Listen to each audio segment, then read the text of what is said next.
no shame in what you already did. There's only shame if you continue making the same mistakes. So there's nothing that I've seen on somebody's financial plan where I go, oh, like this person is unreachable. They can't be helped. So it's getting out of the mindset to feel like, oh, I've made so many mistakes that there's no way out of it. You have to just be open, honest, and accountable. Just say like, listen, I made these mistakes. This is the debt that I've been in. I want to get out of it. And someone like myself can sit with you and I can get you through it. I can show you there's a path out of it. Because we've all been through debt. I've had debt, right? I'm financially free now, but I've had debt, right? Everybody has made mistakes with money. Why? Because when we're younger, we don't know anything. You're listening to the Black to Business Podcast, an educational podcast providing Black entrepreneurs with the tools and resources to start and grow their businesses. We chat with vetted Black entrepreneurs, thought leaders, and business owners as they provide tips and resources to help take your business to the next level. I'm your host, Monique T. Marshall. Today, we're talking about a topic that we've been very intentional about discussing lately, and that is money. Not only are we discussing money, but we're also discussing how you can plan for a bright financial future.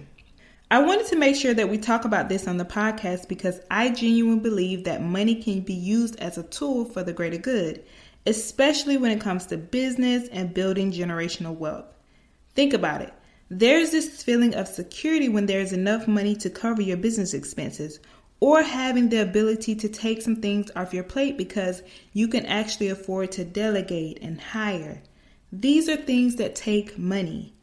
It's also a great feeling knowing that you can donate or support certain causes and initiatives, and even having the ability to have a business savings account.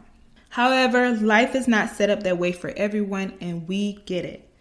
Many business owners are barely making it by and honestly are so focused on the day-to-day that they can't imagine thinking about the future. They're just trying to make it through the day. If this is you, this episode is definitely for you. Today, joining us on the show is investment advisor, finance consultant, and founder of Fortune Advisory Services, Robert Fortune. Robert focuses on financial literacy, generational wealth, and helping his clients achieve financial freedom. So he's the perfect person for today's topic, planning your financial future. Robin and I will dive into some of the key steps to proper financial planning, how to understand and protect your money, and the key to Black Americans building generational wealth. Let's dive in. Today's episode is sponsored by For Purpose, a 2-floor sports restaurant and event space located in Bed-Stuy, Brooklyn, where they offer delicious American and Caribbean cuisine. This unique Black-owned space offers on-site and off-site catering, only requiring a 7-day advance notice to the event. Their second-floor catering and event space come together as a package and includes in-house catering with food packages starting at just $85 per person. This package includes a buffet-style event menu that accommodates groups of 25 or more and consists of an appetizer, entree, dessert, and drink packages. This is the perfect option for birthday celebrations, graduation parties, dinners, baby showers, and Department of Education events. Event times are a max of 3 hours with an additional charge for each hour after. For Purpose's off-site catering options are perfect for corporate events, graduations, house parties, and more. Prior to booking, prices are subject to change, so email info@ivpurposebk.com to book your next special occasion. You can also learn more about For Purpose at ivpurposebk.com. Rob, welcome to the Black to Business podcast. I am so excited about this conversation and actually to interview you. I know our first interview was a little short for NY Beauty Suites partnership, but to interview you again and talk about money, something that you love to talk about and are educating people about. So I am excited and welcome to the show. Thank you so much for having me. I can't wait to start this conversation. Yes, you are welcome. So Rob, I always like to start with an introduction. So if you could just tell my listeners a little bit about who you are, what is it that you do in your business, and how did you get where you are today? Okay, well, my name is Robert Fortune. I run an investment advisory firm by the name of Fortune Advisory Services, as well as a consulting firm where I help businesses and individuals understand budgeting and how to maximize funding. I really started in the industry 16 years ago, just off a whim of just taking a job at a bank. But when I was there, I learned so much of how money actually moves through our economy and the kind of tools that are out there for you to utilize for you to create your own financial freedom. So after doing that for, up until 5 years ago, I realized that I have to step out and I have to create my own space to provide the information the way that I need to provide it. Because there's nothing wrong with banks or there's nothing wrong with financial institutions. It's just necessarily their main focus isn't what your main focus is going to be about, how to maintain financial freedom, how to get out of debt. That's how they make money. They make money by you limiting your funding. So, and especially for our community, we know that we're not privy to the most important information that's out there. So I just felt like there was a need out there for me to provide it. And like I said, when you learn something, it doesn't mean anything unless you're able to pass it on to somebody else. Right. I love that. And speaking of passing on to someone else, our conversation today is about planning for your financial future. But I want to start with talking about the importance of just financial literacy and education. And if you could just dive more into the importance of this and touching on debt management, budget planning, and credit, because I know that's something that you talk about a lot. Yeah, well, it's funny, right? Because you'll always see things like on social media, like asking what's more important, financial literacy or making more money, especially for the Black community. And I think they kind of go hand in hand. If you have financial literacy but you don't make any money, then the literacy isn't going to help you. And if you make a bunch of money but you're not literate financially, then that's not going to help you either. So the importance of financial literacy to me is for you to maintain what you're providing for you and your family, right? It's not so much more about budgeting and limiting yourself and things of that nature, but budgeting is good habits to have because if you're trying to build something, your role on this earth isn't to make someone else rich. It's for you to create a legacy for yourself and your family. And when you're having a financial literacy, when you understand what budgeting is, when you can invest efficiently, when you know how to protect your money through life insurance and other insurance platforms, now you're a person who is living, I guess, for lack of a better term, their best life. And you're able to pass those things on to your children. And now you're building what the other communities have been able to build for where they have a 500-year head start on us. Mm-hmm. And one of the things you mentioned is, I wanted to bring this up, you just spoke about it briefly, is, it's not just so much about budgeting and things like that, but when it comes to financing. But also one of the things that comes to mind, especially when it's in business, I think that we have this mindset a lot about when it comes to finances is you need to cut back. But sometimes what I often think about is, yeah, that may be true, but there's another part to it is that we also have to figure out ways to make more money because some people you've cut back as much as you can cut back. And I think that that's something we don't talk about enough is like, you also need to figure out ways to make more money. So what are your thoughts on that and how do you see that? Well, making more money is always good, right? So yes. I'm never going to say that's not a thing, right? So making more money is always an important thing. So part of being financial literate and understanding how your money rotates around in your own personal economy will kind of lead you to figure out, okay, I need to find another role or I need to find another business or another revenue stream. As opposed to just sitting around wasting your money and then just saying, I deserve a raise or I need to go do something else, because then you're going to still be in the same position. So having more money is always going to be important. But again, it goes hand in hand with understanding how to utilize it when those new checks are coming in. Right. I agree. And Robert, I know you work with business owners as well. So in your opinion and experience, how do you feel that the Black community and businesses are being impacted by the lack of knowledge when it comes to financial literacy and education? Well, the backbone of any business, right, is the finances. So as an investment guy, I can tell you when I'm looking at an investment, I'm looking at companies saying Apple or Nike. I'm looking at their numbers. I'm looking at what revenues they're bringing in, how much expenses, where they're wasting, how much income are they keeping for themselves, and then how much they can pass on to their shareholders. So finance is an important part of business. But because we have lacked the financial literacy, the tools, the information for so many years, you know, you you hear like, oh, open an LLC, just go start a business. But most businesses fail within the first 3 years of being in business. And I think that's because you really don't understand the finance of business. What it's going to take for me to really put into my business time and energy and money, but how do I access additional capital for me to grow?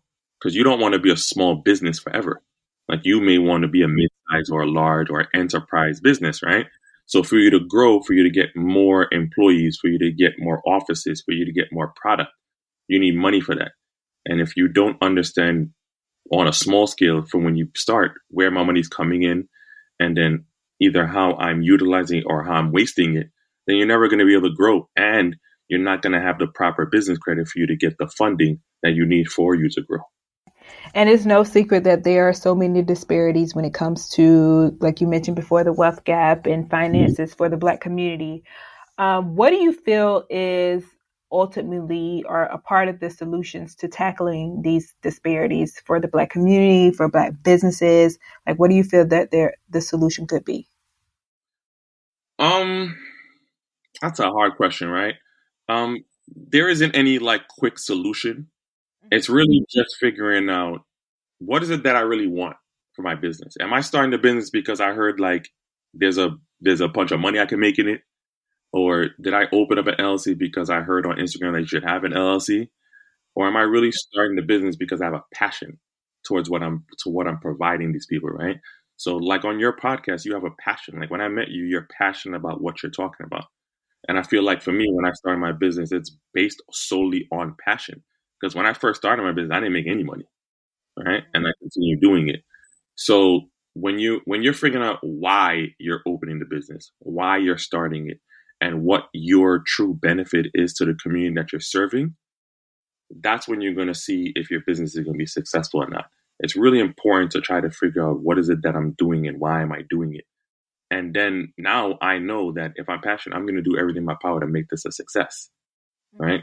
The business has to be here longer than you're going to be here. It should be something you're looking to pass on to your children or to pass on somebody else who wants to purchase the business and run it the same way you're running it. Let's say, your kids don't want to do it, but you should be looking to say, my business is going to outlast me as an entity. It shouldn't die with me. Yes. And speaking of passion and the things that you are doing, I want to first get the audience to also understand, before we dive in further, some of the problems that you are solving by, when it comes to lack of access to financial literacy and education. What are some of the ways that Fortune Advisory Service is assisting business owners with financial planning? And, well, let's talk about the services that you offer. So let's start there. So services specifically to businesses? Yes. So specifically to businesses, what I specialize personally is getting I do from the start out, I do business structuring.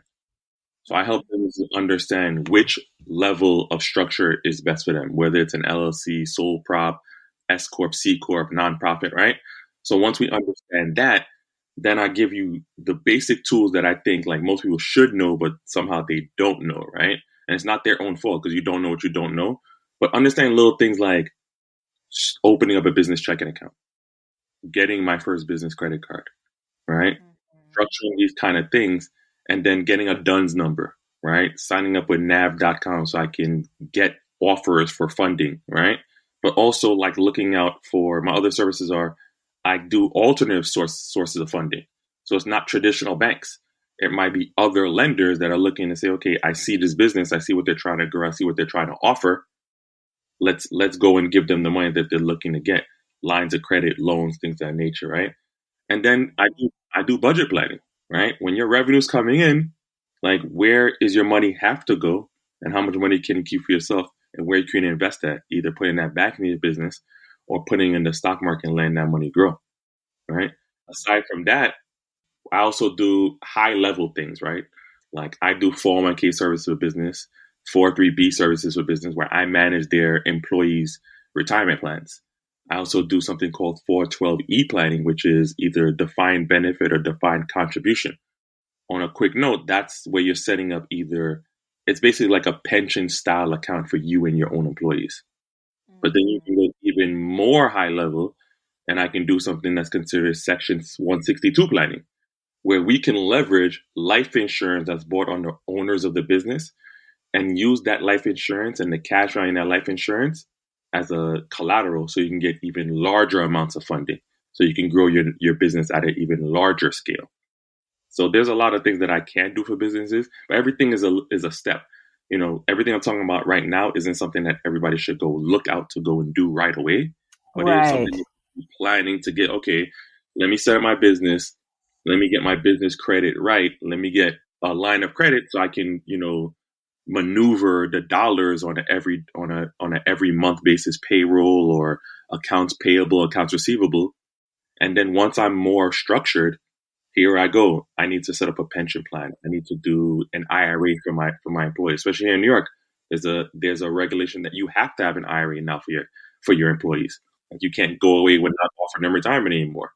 And now that I've reached the scale where I want to get even larger, now how can I leverage the life insurance in my own business for me to build my business? Yes, love it. And I ask that because I think it's important for us to understand who is speaking. So I'm glad that you just kind of laid out the services that you offer because, again, today's conversation is about planning your financial future. And I think it's important that you mentioned that every business, not depending on your stage, these are things that you may or may not have to look at right now.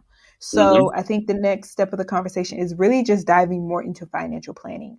So what is financial planning and why is it so important? And if you could touch on the importance in both businesses and personal and how one may or may not affect the other. Mm-hmm. Financial planning in a nutshell is it's planning your finances. So it's understanding, again, how the budget falls in line and then how that falls in line with how I'm going to invest, how that falls in line, how I'm going to protect my money, how that falls in line with how I'm going to set it up to be passed on to my heirs into the future. So every time you hear somebody talking about financial planning, they inevitably start talking about estate planning and things and creating legacies. But it's more than that, right? Because again, like I touched on the previous point about businesses, you're not going to be at point Z. You got to start from point A. So the same thing when it comes to financial planning. So an individual, they may have just started working for a company, and now they need to understand, how's the 401k at my job going to factor into my future plans? I'm looking to purchase a home, possibly. I'm looking to get married. I'm looking to have children. All these life stages. You have to sit there. You have to sit down with someone to really understand how everything is structured in my financial plan so that when I hit all these points, I'm not looking back like, oh, I made a mistake or I'm missing this, right? It's like, okay, I was prepared for the child to come.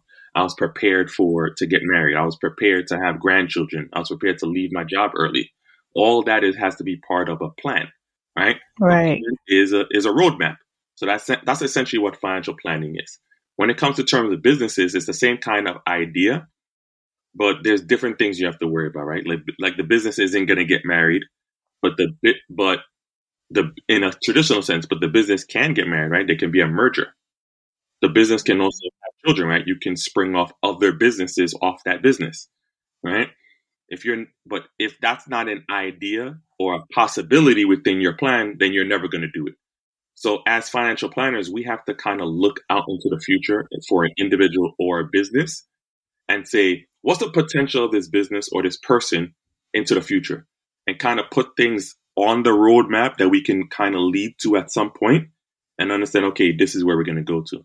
So just like any travel that you're taking, if you don't know where you're going, you're not going to get where you're supposed to be. So for someone who is listening and they're trying to get on the right path, what would you advise be, or what would you say are some key steps to proper financial planning? So the first thing you want to do is you want to, again, you want to sit down and understand what your budget is. And a budget can simply just be taking a piece of paper and saying, okay, I make this, and then these are my expenses, and see what the difference is and see where you need to make cuts, right? Or if you don't need to make cuts, where's that additional money going that I can put it into something where I can earn a return on it, right? That's always the first step. Now that we structured that, now you want to say, okay, where can I put it that I'm going to get a proper return? Where can I invest it efficiently? And it may not be, opening a Robinhood account and sitting there and hoping that, you hear something on the news and, you take a stock from $1 to $100, because that's really rare. That's not going to happen that often. And especially if you're not paying attention to the stock market on a daily basis, you're really not going to see those triggers and be able to follow that. So once you have your money invested properly, now it's saying, okay, what else is important in my life, right? Like, do I have children? Do I have a business? What do I want for both of those things? Do I have both of them at the same time? And understanding, okay, where's my path going on those situations? So there's so many different things that a person like me can talk about to a potential client. It's hard to like explain in just words, because every client, especially for me, every client's a little bit different. So even though, I may have 2 clients that have children, or I may have 2 clients that own a business, I don't give them the same financial plan, because their plan has to be specific to what that person is doing and what their specific goals are for the future. So when you're sitting down with somebody and you're thinking about financial planning, either through yourself or with a financial planner, these are the kind of things you have to think about. And if that person isn't bringing these things up to you, right, where if they come to you and they already have a plan already structured for you, I would tell you to leave that meeting, right? Because if that person didn't speak to you and ask you what is it that you're looking to do, then they shouldn't have anything of close to a plan prepared for you to tell you that these are the things you need to do. Right. Robert, I'm glad that you mentioned that, because I often say, even when I'm working with people, or just in general, when I come across entrepreneurs or if I'm helping someone, I always say, like, I don't really believe like business is one size fits all. It's all situational. So I'm so glad that you said that. And it's true. And speaking of, every person's plan is different, or every conversation may be different. I am sure that you see some common mistakes, or you see some commonalities. So I want to talk about some of the common mistakes that you see business owners make when it comes to financial planning. So one mistake that I always see businesses make in the beginning is they commingle their own money with their business money. That's a big one. That's a huge one, right? So the reason you don't want to do that is you're either going to cost yourself a lot more taxes than you need to on a personal side, or you're not going to be able to show your business makes the revenue it makes when you're out there looking for funding, because they're going to go, well, this is just your personal money, right? And a lot of times for banks, they don't really care what your personal money is. They want to make sure, because they're lending the money to the business, especially if you're not doing a personal guarantee. So they want to make sure the business has the funding, right? So that's one mistake. Mistake number 2 is they don't ever really even have a business bank account. And yeah, I see that a lot. Okay. It's so odd, because it's like, well, you started the business and then now it goes back into the commingling thing, but you have to separate your money. You have to separate the dollars so that people can know, okay, this is what this is making and this is what this is making. You can't have them both the same, right? You know what? I want to ask a question on that. I think that, so for someone who is listening, the best thing, again, from this conversation, just the points that you made, is 1, to separate the funds, but also to get a business bank account. First, now, do you recommend that day one, or when do you recommend someone get a business bank account?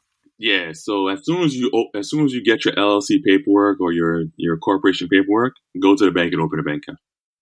Because for the most part, there's either depending on what bank you go to, there's either going to be like a minimum amount that you have to keep, or if you have a personal relationship, a lot of banks, they'll just take your personal finances and correlate it to your business account, not putting the money together, but saying, okay, Robert keeps $10,000 in his personal checking.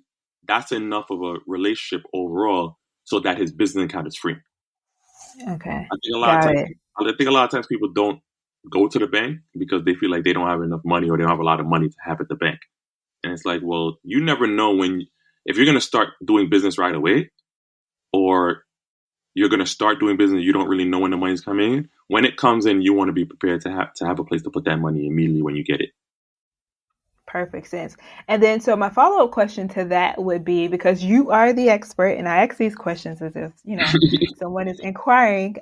But also, when you talk about a lot of people, I think the biggest thing is because a lot of people are bootstrapping. So if someone is listening and they're bootstrapping, what advice would you give to them for separating, the funds? Or because I know when I started, what I would do is, I don't know, when I started, I would just transfer money to my business bank account from my personal, just like it was like a paycheck to my business because I was bootstrapping in the beginning.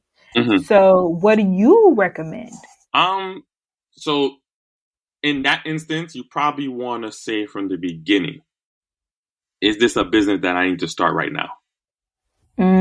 Right. So if I don't have the appropriate funding where I can separate these two entities, me, myself, from Fortune Advisory, then maybe I wait a little while and save a little more where I can now say, okay, this is the money I'm putting to start my business.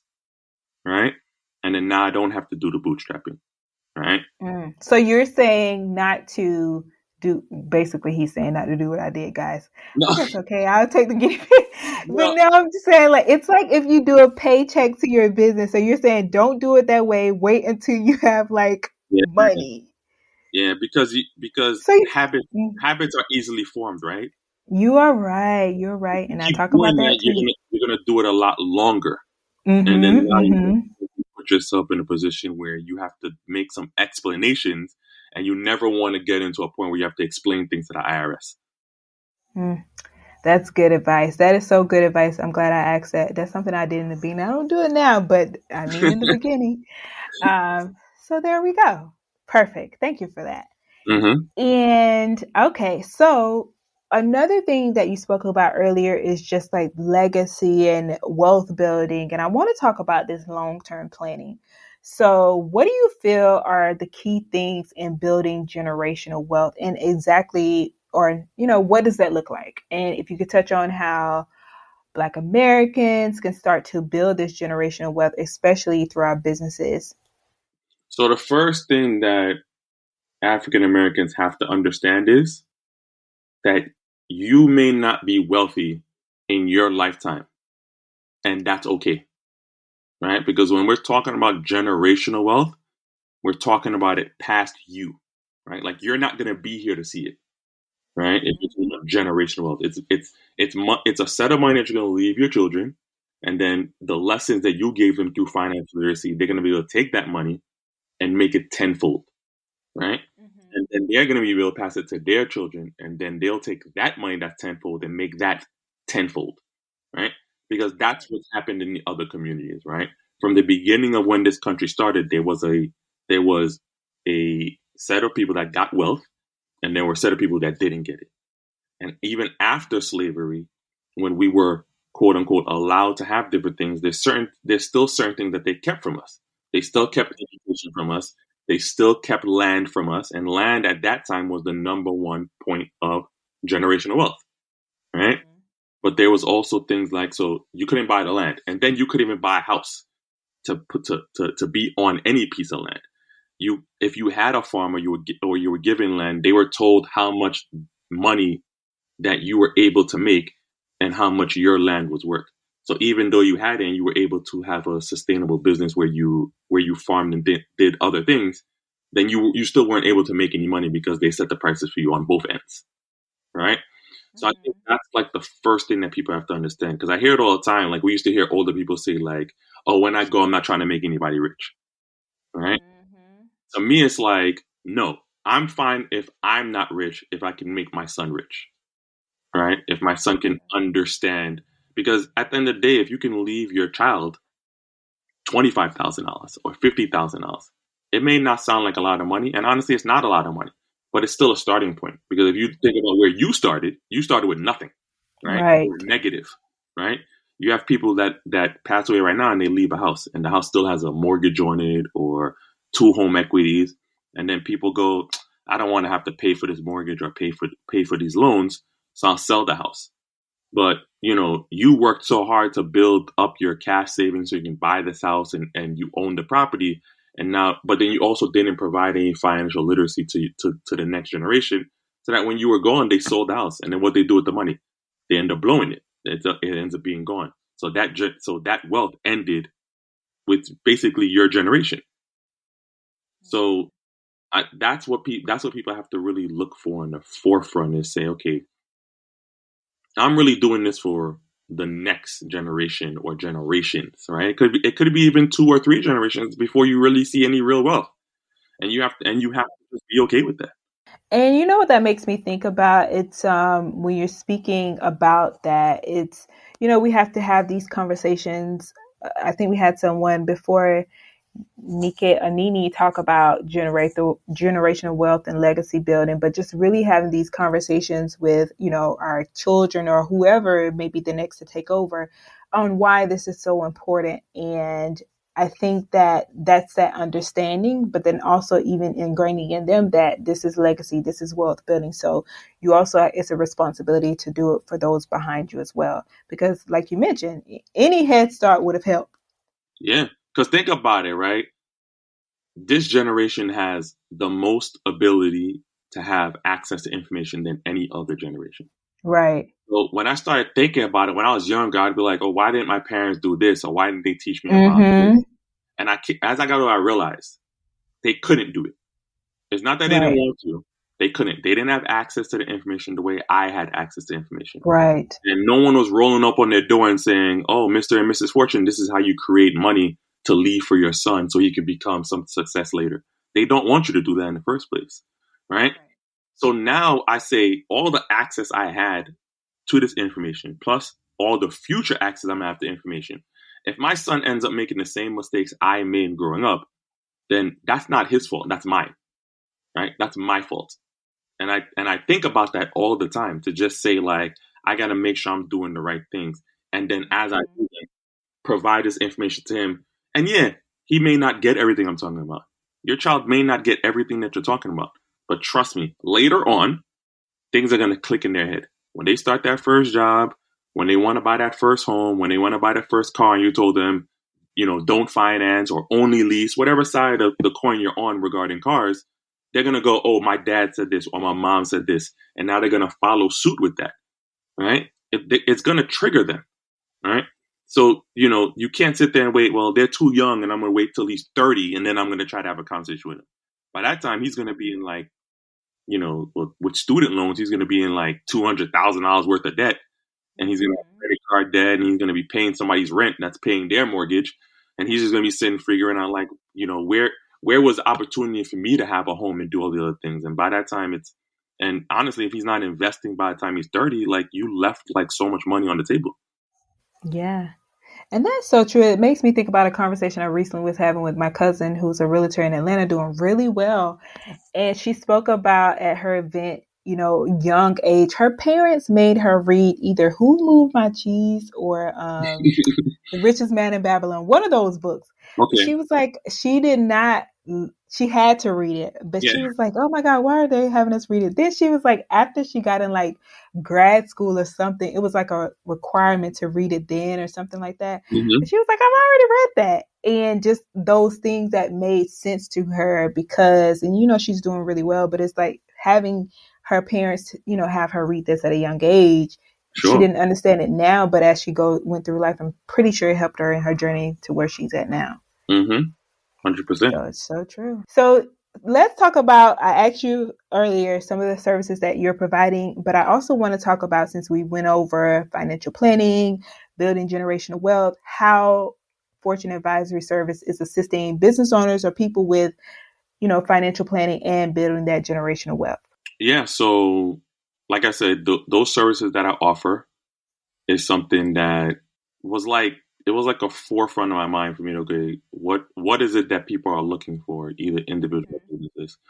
So when I sit down with someone who's running a business, I really start from scratch with them to kind of understand, like, I try to figure out, did you structure the business properly? When did you set up the business account? Have you done your taxes? Do you have a CPA? Do you have these things in place? And depending on what they're telling me, where we're checking off, now I know where I need to go to help them on their financial journey, because it really is a journey. It's not. There's nothing that I'm going to be able to tell you that you're going to be able to get anything in a snap of a finger, right? Like, it's going to take time. Like, if you want to build your business, it's going to take time. If you want to be successful, it's going to take time. If you don't want to be wealthy, it's going to take time, right? So all those things, budgeting, retirement planning, funding, either through traditional alternative sources, even investments for businesses, life insurance for business owners, or just insurance in general for businesses. Because there's, like, depending on your type of business, there's other business insurances that you need to do. So really, what I tell people is, when it comes to what my services are, I'm almost like a jack of all trades, or you can consider me the plug. I do a lot of different things, but I also have a large network of individuals that, if I don't do it personally, I have that I can bring in and be like, okay, because I just before I was on this call, I was speaking to somebody about trust and estate planning, and I clearly don't do that because I'm not a lawyer. But I am connecting with somebody who I have in my network, who actually I've used that person for my family's estate planning services. So, there, for me, it's like, this is what I tell businesses: wherever you are on your timeline, don't be afraid to have the conversation, see where you made a mistake or where you need to go in the future, because there's no losses. There's only lessons. I agree. I agree. And all of this that we've spoken about today, it makes me think about, the education and just being knowledgeable. It's a type of freedom. And I know one of the things you talk about is having that financial freedom. I think that when people are able to know and make those conscious decisions, they do what's best for their future. Mm-hmm. So I want to speak on, what do you believe about financial freedom, and what it looks like, and what should people, why should people aspire to have it? Mm-hmm. So for me, like, I can speak on my experience, Mm-hmm. and from when I was 14, I've been working. So I've been working for the last 26 years of my life. Mm-hmm. One of the greatest lessons that I got was something that wasn't spoken to me.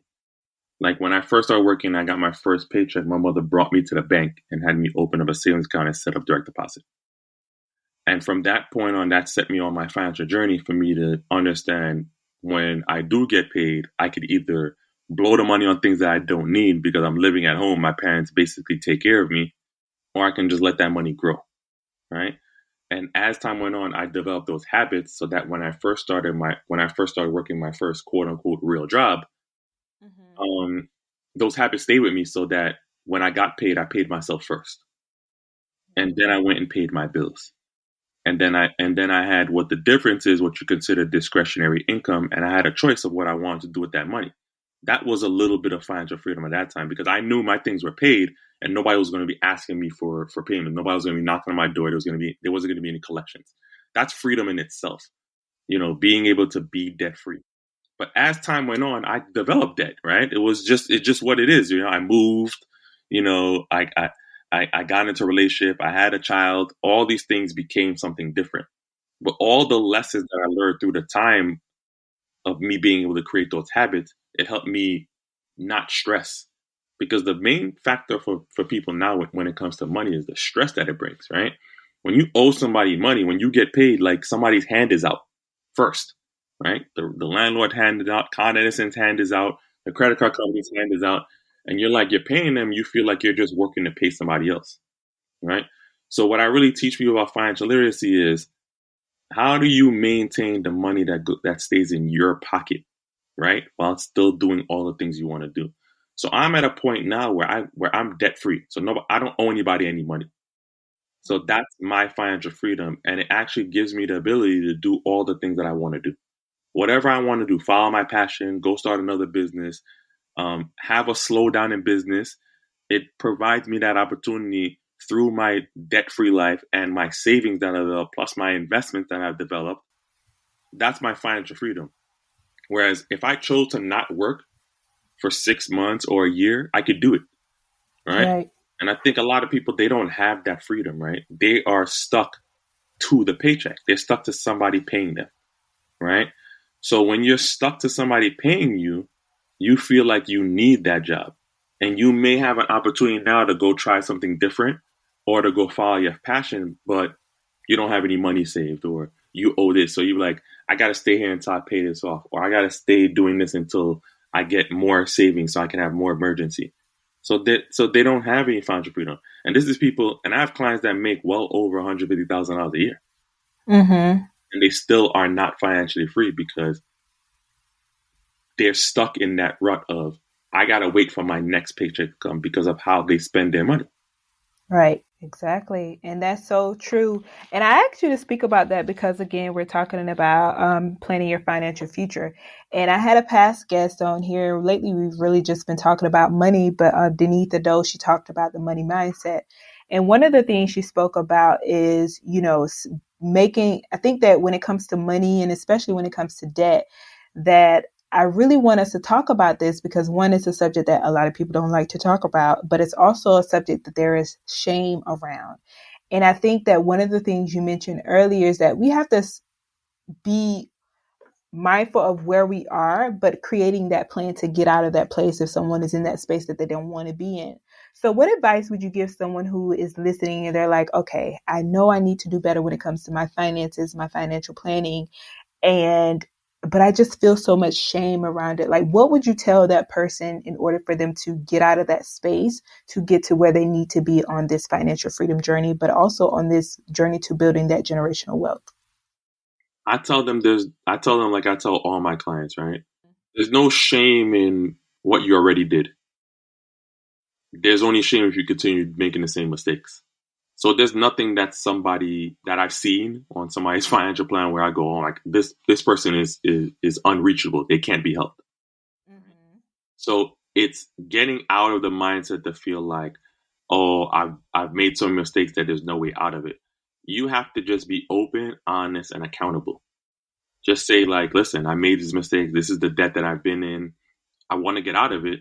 And someone like myself can sit with you and I can get you through it. I can show you there's a path out of it because we've all been through debt. I've had debt, right? I'm financially free now, but I've had debt, right? Everybody has made mistakes with money. Why? Because when we're younger, we don't know anything, right? Right. We're primed to make the mistakes. They set the traps out there, right? That's why when you go to college, you go outside your college and there's people offering you credit cards, right? Because they know you're more likely to falter because you don't really understand the thing that you need to understand when it comes to money, right? So if someone is listening and they feel ashamed, or don't be, because you're not different than anybody else. I can guarantee you, I can pull up, countless clients that are in the same boat or were in the same boat, right? When I first started in banking back in 2006, the national average of savings was negative $500. So that means the average person in America in 2006 owed at minimum $500 to somebody, right? Wow. So that's what we're combating, right? This is what we're combating. So I'm an advocate to try to help you get out of those situations. And then when you get out of it, you can tell your story to somebody else. You can tell it to your niece, your nephew, your son, a friend, a friend's child, a coworker, just to let them know, like, I was there. I made these mistakes. This is what got me out of it. It might be long and it might take sacrifice, but I also tell my clients the amount of time you're willing to sacrifice is directly correlated to the amount of time you're going to have to sacrifice. That's deep there. That is deep. And speaking of clients, and because I see it, and it's just like, in the same place, I've been there. But I think that even there is a thing around it, and we have to have these types of conversations. So Mm-hmm. for someone who's listening, I think that that's just going to, be relief for them. But also I want to talk about, like you mentioned, you are the person to help people if they are in that space. Someone who is educated, someone, this is their area of expertise. Robert is like the best person to go to for these things. And I want to ask you about, working with your clients and being in this industry for the amount of years that you've been in it. What are some of the transformative stories that you've seen with your clients? I mean, there's so many, and I kind of even I. It's funny when I think my clients, I don't really even like look at them as transformative. I just look at them as, you know, this is what people are supposed to be doing because, it's what I've learned, it's what I've seen. And then I study business, so I know successful businesses. My whole day is just looking at the stock market. The stock market is just successful companies or Right. unsuccessful companies. Really, if you really think about it, on if you're getting an up or down day, there's something going on with that company. So for me, it's really more about just being able to be on the journey with them and then Mhm. having to come and tell me later, like, you're really helping me out. You really helped me do something. Like I have clients that, a few years ago, they were asking, I haven't set up anything for, college savings and, my child is getting ready, they play sports and, they may get a scholarship, but they may not. I want to put myself in a position where I could, if they don't get a scholarship or they only get a partial one, that I have some money to give them that they can pay for school because their idea is they don't want their child to be in debt with student loans. So I come in, I go, cool. Like, this is what it's going to take if you want to get to this number by this amount of years. And, I set it out for them and I show them what the numbers can be with investments and things of that nature. And then they follow the plan and we're there, right? So now when their child is ready to go to school, like they have a section of money that they can give their child and not have to worry about them getting these large loans because we all know, you know, you don't have student loan debt. That's a huge lack of stress that you're going to have on you. So, Right. everybody who's listening who has student loan debt, they know what I'm talking about, right? They know. We know. I I don't, have. I don't need to explain it anymore, right? It's something Right. that's lingering in the back of your mind always. Like, when am I going to pay this off? Because the numbers are so large. They're like NFL contracts. It's like the numbers are so large, and you're like, am I Yeah. ever going to pay this off? And it's like some people are paying like $1,000 or so a month, Mhm. right? And they still don't see it coming down because the interest rates have changed for so long, right? Yeah. That could be a whole nother conversation about what student loans have become in this country. They're basically like mortgages now. That's They basically are, yeah. it was 30 years and it's like a crazy amount of interest and they really just, and as you make your payment, the majority of that money goes to the interest and doesn't go to the principal. But it really wasn't like that when I went to school. Like I remember when I went to school, student loans were like the rate was like 1%. Like you could have paid off your Yeah. student loan just paying them $25. Yes, times have changed, and I think it's it's more like you said, like what your clients are asking for. They know they don't want their kids to be in the debt, and also as we become more aware of these things, we don't make these types of mistakes. So this has been so valuable, and I just appreciate you for just pouring into us, pouring into my audience. And I'm sure that you have been having a lot of things that have helped you with the success in your business, like some favorite tools or resources, anything that sticks out that you want to share with my audience who are looking to add these resources to their business. So any of your favorite tools or resources? One tool I tell people all the time is if you're thinking about investing or things of that nature, you want to look at investopedia.com, right? It's like the encyclopedia of investment terminology and understanding. Like if you like, I don't understand my 401k, you can put it on there and they'll give you the full rundown of what a 401k is, right? Um, there's other avenues. It's funny. I'm just trying to search my computer right now. I actually had one the other day. Yeah. So here's one, right? So you want free tools for business owners? There's a website called helloalice.com. Yes. Okay. So And I'll be hello, sure to put those in the show yeah. notes. So Hello Alice is going to help you discover funding opportunities. It's going to give you personalized resources to your business. It also gives you like how-to guides when it comes to certain things for business. And there's a community. Now, I don't get paid from Hello Alice. It's just a tip. It's just a tool that you can utilize so that you can understand, what's the next steps for my business. But aside from that, I don't have many like resources like that. I'm really like the resource. So I tell people like you can have a conversation with me or you find someone like myself and you just want to sit there and have a conversation because you need someone to be your accountability partner when it comes to you trying to get in and out of situations or trying to build your business, and you want to like network. Like for your business, you want to network with other business owners in your same industry. So you can see, okay, what did they do? And as you guys get closer, you guys are going to be able to give tips and tools to each other. So that's a huge resource to me, is like networking. Just because you own a business doesn't mean like everybody needs to come seek you out. You have to also go out there and seek people that's either in the same industry or the same mindset. There's so many communities out here of people that's just growing together. Like I'm part of one. Some people, people say I'm successful, but I'm part of a group. It's called the Gentleman's Factory, right? There's things like the New York Beauty Suites. There's so many different things out there that you can access and you can utilize. I think those are the better resources than just trying to sit there and read a book and trying to figure out, because some of these books are outdated. Like the information doesn't really suit anymore, right? So the ideals are kind of good, but they don't really suit the time that we're living in. So you kind of want to utilize the resources that's in the time that you're in right now. And dog, I was just about to ask, what are your favorite books? But I got there's that question.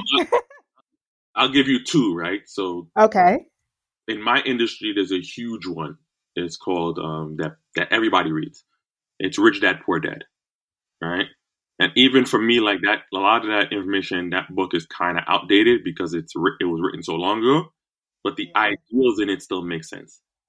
The other book you want to read, and this probably is not really going to give you distinct information on business or investing, but it's going to kind of give you a history of how things were outlaid for you across time. It's called The Black Tax by Sean Rochester. It really gives you a distinct history of how things were put in place to limit you from having the success that you want to have over time. I think that's a huge read, because you don't really know where you're going unless you understand what the traps are to be set out there for you. And it kind of outlines it through history, like what the traps were set and how they became another set of traps, but through laws and amendments. So that's a huge book that, that's huge. I think everybody should read that book. Definitely going to put that in the show notes. And speaking of the things set in place, especially when it comes to the Black community, I want to ask for you, what does it mean to you, because you're doing some amazing things, to be Black in business? It's extremely humbling, right? Especially like right now, there's so many individuals in our community that want to be successful.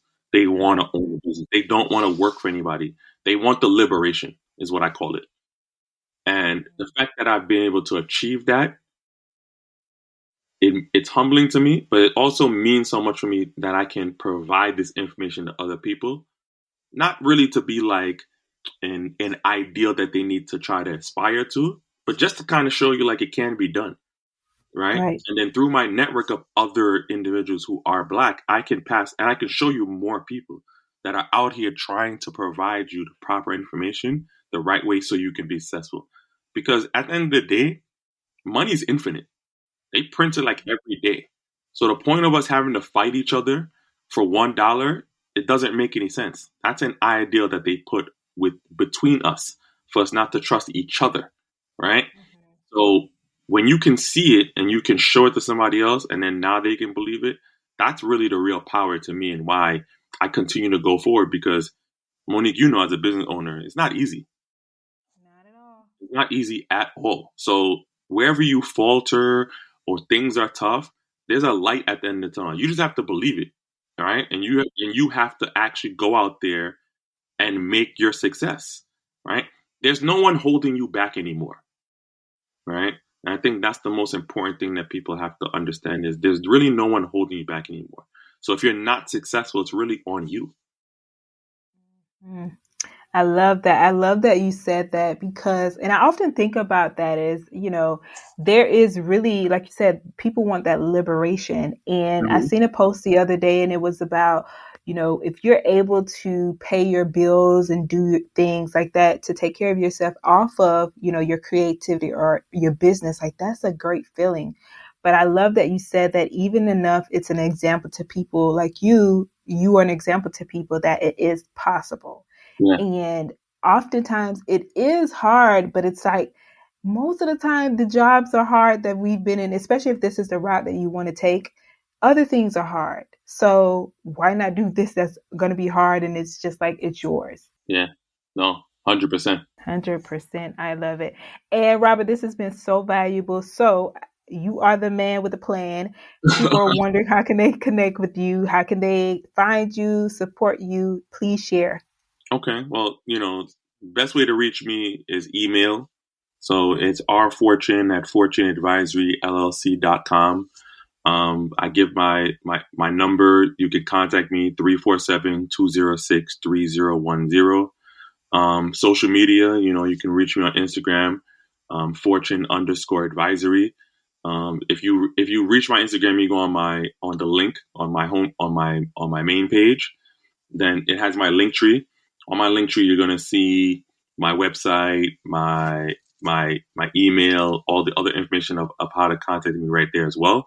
But also, you're gonna see other podcasts that I've been on, and I'm gonna have this one on my link tree as well, so people can access it.